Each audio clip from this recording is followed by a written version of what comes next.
naipit ka sa karambola. Mhm. Well, depende kung may malay ka paano. Pero ano yung mga dapat mong tandaan? Safety, ano dapat ang unang-unang gawin? Involved ka na sa Oo. sa aksidente? Well, unang-una, tignan mo muna ang sarili mo, no? Dahil baka mamaya pagtayo mo, meron kang injury pala na matindi. So, don't move muna. Do not move, no? Pakiramdaman mo, ideally, pakiramdaman mo yung sarili mo talaga. Kung ikaw ay may injury, may mga tama, di ba?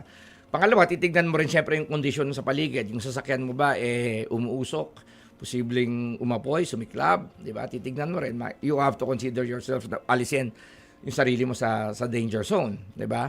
At buti na lang, sa Amerika, pa nagkabangga at multiple dahil mabibilis ang sasakyan. Dito, medyo traffic tayo. Kaya pa nagkarambola. Talaga ibig sabihin, yung nangyari na yan sa Katipunan na yan, mabilis talaga yung takbo. Kasi traffic sigurado, hindi ganoon na parang ano ba yan? Parang standstill yung traffic doon. Oo. So mabilis talaga para makadali ka ng marami. So, yung sarili mo, number one, at try mong i-extricate yung sarili mo dun sa sitwasyon na yun. At saka syempre, antayin na lang natin, no, yung ating mga emergency responders. Hindi na kailangan. Kung kaya nyo kagad tumawag, kasi mabilis na bang tumugon ngayon sa mga aksidente?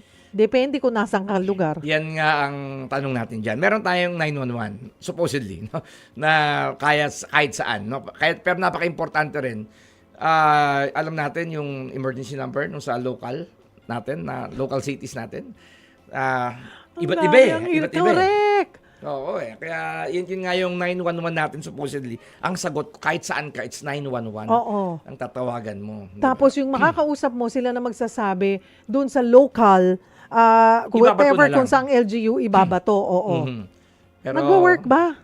Hindi ko, meron tayong ganon kung nagwo-work, that's another question. May sumasagot pero kung How fast ang kanilang pagtugon? Yun ang hindi natin ang masabi. MMDA, magaling din yung MMDA na nasubukan ko rin ang hotline ng MMDA, no? At may sumasagot, at the same time may bumabalik sa iyo. Importante yung feedback eh.